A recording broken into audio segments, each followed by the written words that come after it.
Welcome back to களம்புது. நான் உங்கள் robin Surya. இந்த வீடியோவில் நாம் பார்க்க போகிறது இந்திய சினிமாவுக்கே பெருமை சேர்க்கிற மாதிரி ஒரு விஷயம் நடந்திருக்கு. என்ன அப்படின்னா, ஆஸ்காருடைய செலெக்ஷன் கமிட்டியில் நம்ம உலக நாயகன் கமலஹாசன் அவர்கள் செலக்ட் ஆகியிருக்கார் அப்படிங்கிறது தான்.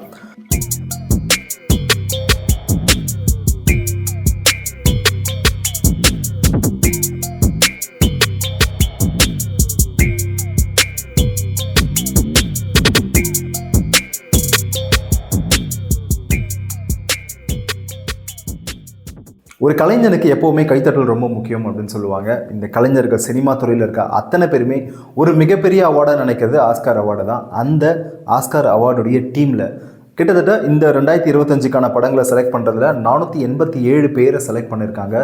அந்த உறுப்பினர்களை நம்ம இந்திய சினிமா, நம்ம தமிழ் சினிமாவை சேர்ந்த திரு கமலஹாசன் எனும் மாபெரும் நடிகன் இதில் இணைஞ்சிருக்கார் அப்படிங்கிறது தான் இன்றைக்கி இந்திய சினிமாவிலேயே ரொம்ப பெரிய விஷயமாக பார்க்கப்படுது.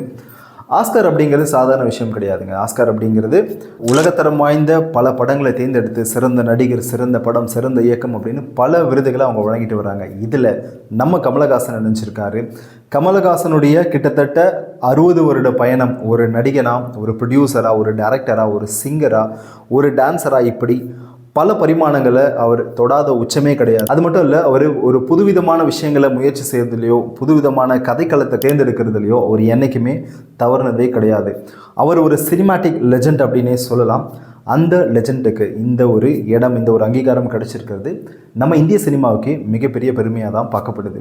இந்திய சினிமாவுடைய தாக்கம் இனி வரும் காலங்களில் நம்மளுடைய இந்திய சினிமாவிலேருந்து ஒருத்தர் அங்கே போய் நம்மளுடைய பிரதிநிதித்துவத்தை அங்கே பறைசாற்றும் விதமாக நம்ம கமலஹாசன் இருக்க போகிறார் அப்படிங்கிறதும், உலகளவில் நம்மளுடைய இந்திய சினிமாவும் ஒரு மிகப்பெரிய அங்கம் வகிக்க போகுது அப்படிங்கிறதும் கண்டிப்பாக நம்ம நம்பலாம். நம்ம கமலஹாசன் அவர்களுடைய இந்த ஒரு அனுபவம் ஆஸ்கார் டீமுக்கு ஒரு மிகப்பெரிய பக்கபலமாக இருக்க பொழுது, அது மட்டும் இல்லை, உலக அளவில் சிறந்த படங்களில் செலக்ட் பண்ணுற அந்த கமிட்டியில் நம்ம தமிழ் சினிமாவை சேர்ந்த ஒருத்தர் இருக்க போகிறார் அப்படிங்கிறது நம்ம தமிழ் சினிமாவுக்கு ஒரு மிகப்பெரிய பேர் அப்படின்னே சொல்லலாம். திரு கமலஹாசன் அவர்களை பற்றி, அவருடைய அரசியல் நிலைப்பாடு, இதை பற்றியெல்லாம் நமக்கு வெவ்வேறு மாற்று கருத்து இருந்தாலும், திரு கமலஹாசன் அவர்கள் ஒரு ஆகச்சிறந்த பட்டை தீட்டப்பட்ட கலைஞர் அப்படின்னே சொல்லலாம். அவருக்கு சினிமா மீது இருக்கிற ஒரு தீராத காதல் என்றைக்குமே குறையாமல் இருக்குது அப்படின்னு சொல்லலாம். அப்படிப்பட்ட ஒரு கலைஞனுக்கு இந்த இடம் கிடச்சிருக்கிறது நம்ம தமிழ் சினிமாவுக்கு மட்டும் இல்லை, இந்திய சினிமாவுக்கே ஒரு மிகப்பெரிய பெருமை அப்படின்னே சொல்லலாம். இந்த வீடியோவை பற்றி உங்களுடைய கருத்துக்களை நம்ம கமெண்ட் செக்ஷனில் கமெண்ட் பண்ணுங்கள். இந்த வீடியோ உங்களுக்கு பிடிச்சிருந்தா லைக் பண்ணுங்கள், ஷேர் பண்ணுங்கள். நன்றி, வணக்கம்.